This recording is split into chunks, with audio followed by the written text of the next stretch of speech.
सावन का महीना चल रहा था। आसमान में काले बादल छाए हुए थे और गांव में लगातार झमाझम बारिश हो रही थी। चारों तरफ हरियाली थी, लेकिन शंकर के दिल में उदासी छाई हुई थी। शंकर अपने गांव में अपनी पत्नी राधा के साथ रहता था। उसका गांव में एक छोटा सा खेत था, जहां उसने इस बार कड़ी मेहनत से आलू की खेती की थी। आलू की पैदावार तो बहुत अच्छी हुई थी, लेकिन मुसीबत ये थी कि इस बार गांव के लगभग हर किसान ने अपने खेत में आलू ही उगाया था। आलू की इतनी ज्यादा पैदावार होने के कारण मंडी में आलू के दाम जमीन पर आ गिरे थे। राधा, इस बारिश ने मौसम तो सुहाना कर दिया, लेकिन हमारे नसीब में जैसे सूखा डाल दिया है। इतनी मेहनत से आलू उगाए, सोचा था इस बार अच्छा मुनाफा होगा। आप इतना परेशान क्यों होते हैं? हर साल एक जैसा थोड़ी होता है। इस बार फसल अच्छी हुई है तो आज नहीं तो कल बिक ही जाएगी। अरे राधा, तुम समझ नहीं रही हो। मंडी का हाल देखा है तुमने? इस बार गांव के हर दूसरे घर ने आलू ही बोया था। मंडी में आलू का ढेर लगा है। व्यापारी आधे से भी कम दाम लगा रहे हैं। जितनी लागत लगाई थी उसका आधा भी वापस नहीं मिल रहा। तो फिर क्या सोचा है आपने? क्या कौड़ियों के भाव बेच देंगे अपनी मेहनत? नहीं राधा, मैं इस घाटे में अपने आलू कभी नहीं बेचूंगा। व्यापारी समझ रहे हैं कि किसान मजबूर हैं, पर मैं अपनी खून पसीने की कमाई को इस तरह बर्बाद नहीं होने दूंगा। चाहे जो हो जाए, मैं अपने आलू घर के गोदाम में ही रखूंगा। पर घर में इतने आलू कब तक रखेंगे? अगर ज्यादा दिन रखे रहे तो इस सीलन और बारिश के मौसम में आलू सड़ने लगेंगे। तब तो हमें फूटी कौड़ी भी नहीं मिलेगी। मुझे नहीं पता राधा, बस इतना जानता हूँ कि इस दाम पर बेचना अपनी मेहनत का अपमान करना है। भगवान कोई ना कोई रास्ता जरूर दिखाएगा। शंकर ने अपने आलू नहीं बेचे और उन्हें अपने घर के पीछे बने गोदाम में सुरक्षित रख लिया।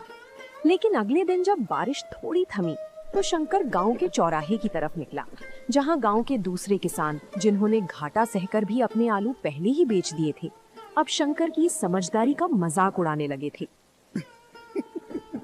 अरे देखो भाइयों, गांव के सबसे बड़े व्यापारी शंकर भाई आ रहे हैं। क्यों शंकर भाई, आपके आलू का क्या भाव चल रहा है आजकल? सुना है सोने के भाव बेचने के चक्कर में घर में ही सजा कर रखा है। हाँ भाई रामू, हम तो ठहरे मूर्ख किसान। जो दाम मिला उसमें आलू बेचकर फुर्सत पाई।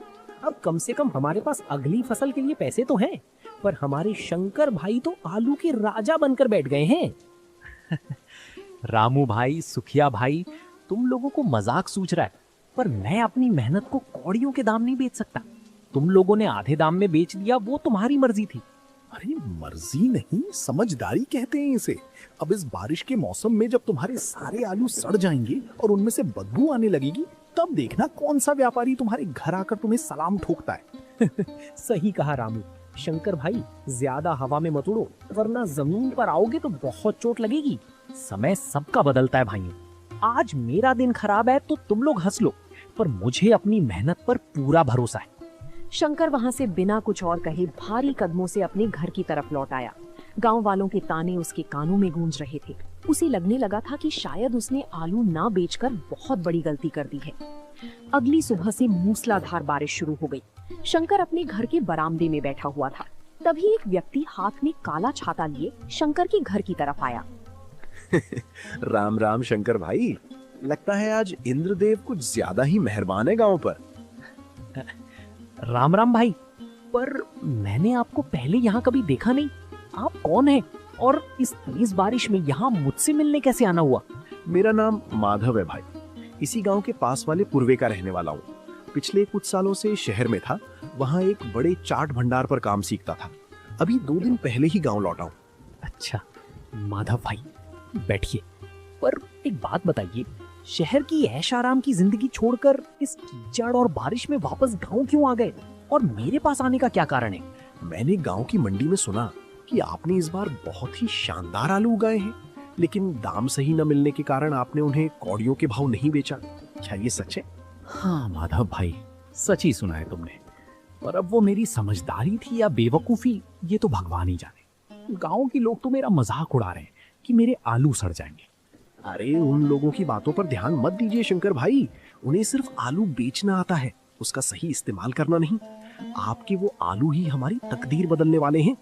शंकर माधव की बातें सुनकर हैरान था। उसे समझ नहीं आ रहा था कि जो आलू उसके लिए मुसीबत बन चुके थे, माधव उन्हें तकदीर बदलने वाला क्यों कह रहा था। माधव भाई जरा खुलकर बताओ, तुम्हारी बातें मेरे सिर के ऊपर से जा रही हैं। तुम मेरी आलूओं का क्या करने वाले हो? शंकर भाई, मैंने शहर में रहकर लाजवाब, चटपटी और एकदम करारी आलू टिक्की चाट बनाने का हुनर सीखा है। ऐसी चाट की जो एक बार चख ले उंगलियां चाटता रह जाए। मेरा ऑफर ये है कि हम दोनों मिलकर इस बारिश के मौसम में एक आलू टिक्की चाट का ठेला लगाते हैं। क्या? चाट का ठेला इस गांव में? माधव भाई, गांव के लोग 4 पैसे बचाकर घर में सूखी रोटी खा लेंगे, पर ठेले पर चाट खाने कौन आएगा? यही तो आपकी गलतफहमी है शंकर भाई। इस सावन के महीने में जब रिमझिम बारिश हो रही हो तो किसका मन नहीं करता कि कुछ गर्मा गर्म और चटपटा खाया जाए। शहर में लोग इस मौसम में चाट की दुकानों पर टूट पड़ते हैं। पर इसमें हमारा सौदा कैसे तय होगा? मेरे पास तो सिर्फ आलू हैं, ठेले के बाकी सामान के लिए तो पैसे ही नहीं है। बस मुझे आपके वही आलू चाहिए। आलू आपके होंगे और बाकी सारा सामान जैसे मसाले, चटनी, तेल और ठेले का इंतजाम वो सब मैं करूंगा। मेहनत हम दोनों की होगी और जो भी मुनाफा होगा उसे हम आधा आधा बांट लेंगे। बोलो भाई, मंजूर है? तभी राधा भी उनके पास आई और बोली, मुझे तो भाई साहब की बात में दम लगता है। वैसे भी आलू गोदाम में रखे रखे सड़ ही रहे हैं, कम से कम इस बहाने कुछ नया रास्ता तो खुलेगा। तुम ठीक कह रही हो राधा। ठीक है माधव भाई, मुझे तुम्हारा ये ऑफर मंजूर है। कल से ही हम इस काम की शुरुआत करते हैं। माधव का ऑफर स्वीकार करने के बाद शंकर के चेहरे पर कई दिनों बाद एक नई उम्मीद की चमक दिखाई दे रही थी। अगले ही पल दोनों काम में जुट गए। शंकर ने अपने गोदाम से सबसे बेहतरीन बड़े और ठोस आलू छांट कर निकाले। दूसरी तरफ माधव ने अपने पास जमा पैसों से एक पुराना ठेला किराए पर लिया और उसे साफ करके चमका दिया। अगले दिन की सुबह दोनों शंकर की घर की आंगन में खड़े होकर पहले दिन की तैयारी कर रहे थे। माधव भाई, आलू तो मैंने एकदम बढ़िया वाले उबाल दिए हैं, पर सच बताऊं अभी भी मन में थोड़ा डर लग रहा है। हमारे गांव में आज तक किसी ने चाट का ठेला नहीं लगाया। शंकर भाई, डर को तो आप भूल ही जाइए। जब इस कूटते हुए भुने जीरे, सोंठ और पुदीने की खुशबू इस ठंडी हवा में घुलेगी ना, तो लोग अपने आप खिंचे चले आएंगे। असली खेल तो इन मसालों और चटनियों का ही है। माधव भाई, मैंने आपके कहे मुताबिक पुदीने और हरी मिर्च की तीखी चटनी और साथ में इमली की खट्टी मीठी चटनी तैयार कर दी है। अरे वाह भाभी जी, आपके हाथों में तो सचमुच जादू है। चटनी का तीखापन और खट्टा मीठा स्वाद एकदम वैसा ही है जैसा शहर के बड़े बड़े चाट भंडारों में होता है। चलो, चटनी का इंतजाम तो हो गया। अब इन आलूओं का क्या करना है माधव भाई? अब इन उबले आलूओं को छीलकर अच्छे से मैश करके इनमें थोड़े गुप्त मसाले और थोड़ा सा अरारोट मिलाकर हम टिक्की के गोले बनाएंगे। इसके बाद चलेंगे सीधा गांव के चौराहे पर, जहां लोग इस बारिश के मौसम में कुछ गर्मा गर्म ढूंढ रहे होंगे।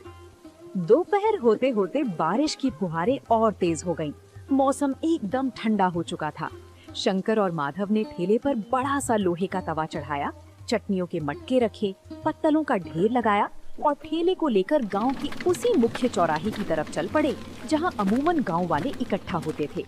जैसे ही उन्होंने चौराहे की बड़े पेड़ के नीचे अपना ठेला खड़ा किया, वहां मौजूद लोगों की नजरें उन पर टिक गईं।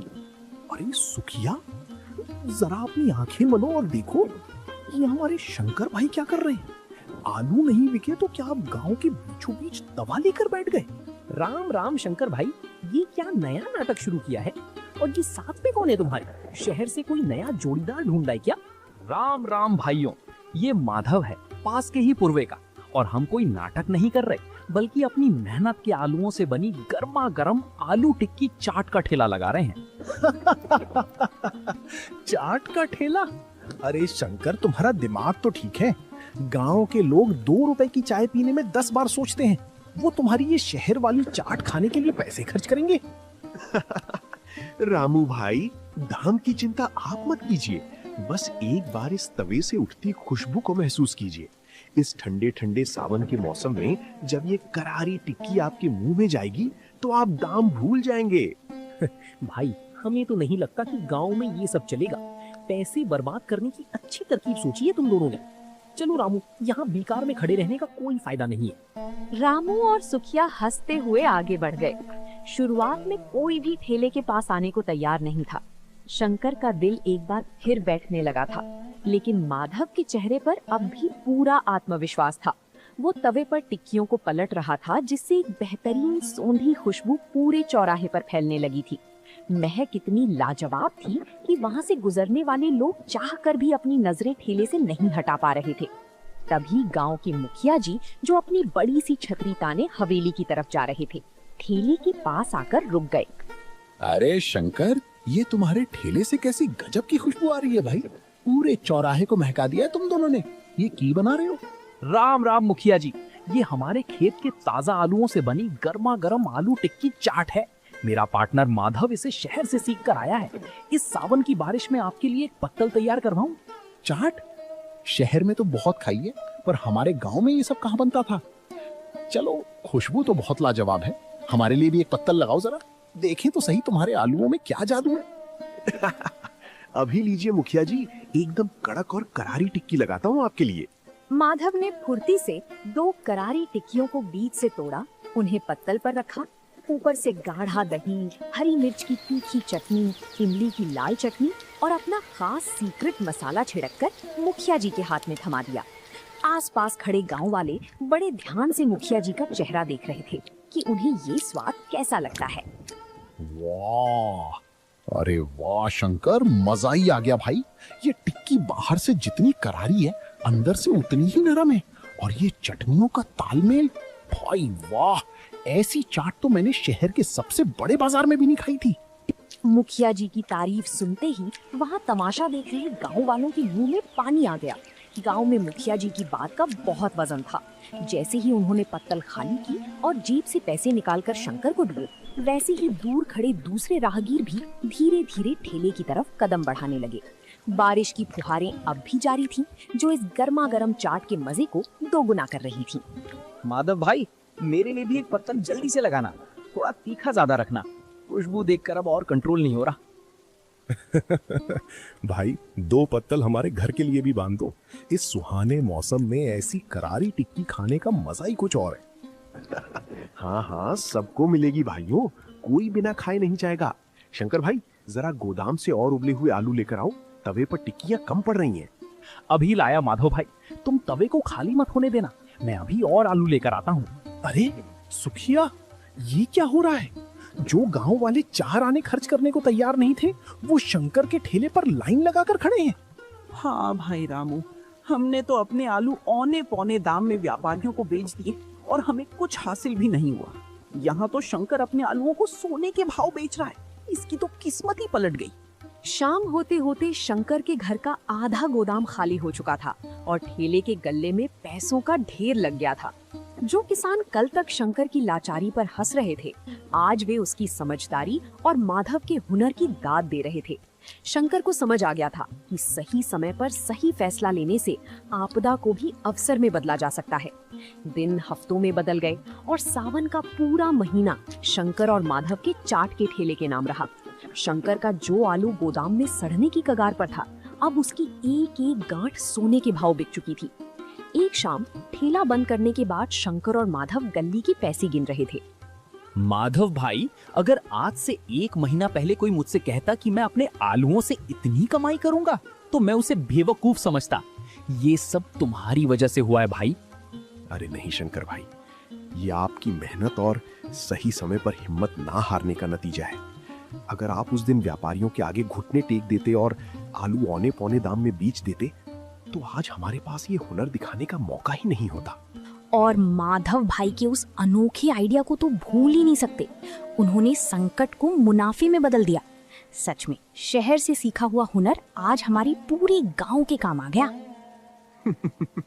भाभी जी, काम तो अभी और बढ़ेगा। सावन का महीना खत्म होने वाला है, लेकिन हमारी चाट का स्वाद लोगों की जुबान पर ऐसा चढ़ा है कि अब ये रुकने वाला नहीं है। हमारे पास जितने आलू थे, वो तो अब खत्म होने वाले हैं। हाँ माधव भाई, ये बात तो मेरे दिमाग में आई ही नहीं। हमारे गोदाम के आलू तो बस 2-3 दिन के ही बचे हैं। उसके बाद हम टिक्की किस चीज की बनाएंगे? हमारा ठेला कैसे चलेगा? चिंता मत कीजिए शंकर भाई, इसका रास्ता भी हमारे पास ही है। कल सुबह चौराहे पर चलते हैं, वहीं इस समस्या का समाधान मिलेगा। अगली सुबह जब शंकर और माधव चौराहे पर पहुंचे, तो वहां रामू, सुखिया और गांव के कई अन्य किसान पहले से ही मौजूद थे। लेकिन आज उनके चेहरों पर मजाक उड़ाने का भाव नहीं, बल्कि सम्मान और एक उम्मीद थी। उनके पास आलू के बड़े बड़े बोरे थे। शंकर भाई, हमें माफ कर देना। हमने तुम्हारी मजबूरी का मजाक उड़ाया था, पर तुमने और माधव भाई ने जो कर दिखाया उसने हमारी आंखें खोल दी। हाँ शंकर भाई, हमने तो अपने आलू जल्दबाजी में बेच दिए थे, लेकिन हमारे घरों में खाने और अगली फसल के लिए जो थोड़े बहुत अच्छे आलू बचे थे, हम वो तुम्हारे पास लाए हैं। हमारे आलू भी अपनी चाट में इस्तेमाल कर लो भाई। रामू भाई, सुखिया भाई, आप लोग ये क्या कह रहे हैं? शंकर भाई, यही तो मैं कल रात कह रहा था। अब हमारा ये ठेला सिर्फ आपका और मेरा नहीं रहा। हम गांव के दूसरे किसानों से सही और मुनाफे वाले दाम पर आलू खरीदेंगे। इससे हमारा ठेला भी चलता रहेगा और हमारे किसान भाइयों को उनकी मेहनत की सही कीमत भी मिलेगी। माधव भाई, तुमने तो कमाल ही कर दिया। भाइयों, विपत्ति के समय जो समझदारी और साथ काम आए, वही असली ताकत है। आज से हमारे इस ठेले पर पूरे गांव के किसानों की मेहनत महकेगी। जो आलू कभी संकट का कारण बना था, आज वो पूरे गांव की समृद्धि का जरिया बन चुका था। सावन की वो बारिश थम चुकी थी, लेकिन शंकर के जीवन में खुशियों की जो बरसात शुरू हुई थी, वो अब कभी थमने वाली नहीं थी। तो दोस्तों, आप लोगों को ये कहानी कैसी लगी? कमेंट करके जरूर बताएं। और ऐसी कहानियों को देखने के लिए वीडियो को लाइक करें और चैनल को सब्सक्राइब करें।